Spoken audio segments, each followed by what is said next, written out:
you very much. Of course, all across the Midlands, snow affecting everything from local businesses to the roads. The Department of Public Safety reporting more than 1,300 accidents across the state and sadly 2 deadly crashes. Even though most of the snow has melted off, law enforcement still urging people to think safety. Now, the interstates, main roads, they have improved, but as you heard Will talking about there, ice still does linger on some of these bridges, overpasses, some of these secondary rural roads, and that means safety doesn't take a backseat just yet. In the middle of all that, a Midlands man was doing what he could to help stranded drivers. Our Megan Gagno live in the studio now. You talked to him. What's going on here?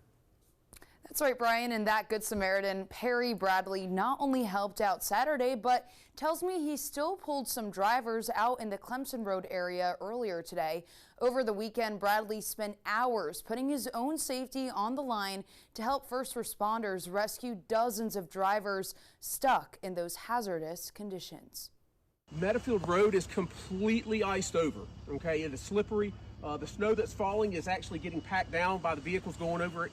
Gaston police making the picture very clear on social media over the weekend. On Saturday, this was the reality across the Midlands. Roads covered in ice, cars sliding, and drivers left stranded. On Sparkleberry Lane, Perry Bradley was just trying to get home when he saw more than 20 cars stuck at the bottom of the hill. He didn't hesitate to help. Something that we do. I was always raised to lend a hand if I can. It didn't cost me anything, and it wasn't me going out of my way.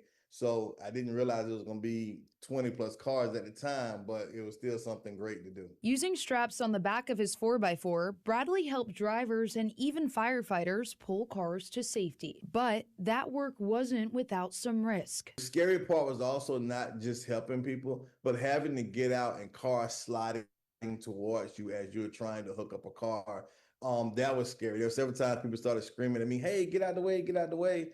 Officials with the Highway Patrol say conditions like these put everyone at risk, especially first responders when drivers don't slow down or follow too close to cars in front of them. People have got to be careful. You think about not just me, but think about all the first responders who are out there every day doing this. And, they put their life at risk, not because of the situation they're in, but because people not paying attention, people just flying by. I mean, driving too fast in conditions, that was one of the worst things I've seen. And as the sun went down, the danger only grew. Bradley started helping around 2 Saturday afternoon and didn't get home until midnight. It's a rewarding experience just to be able to help. To see, everybody coming together and being able to help. And I mean, honestly, when it got dark, more people panicked. And, that was the scary thought, but at the same time, it was something that we were able to do to actually bring joy and actually comfort to a lot of people at that point. The Highway Patrol is still urging drivers to use caution tonight and again tomorrow morning because there still could be patches of ice on roads in some places.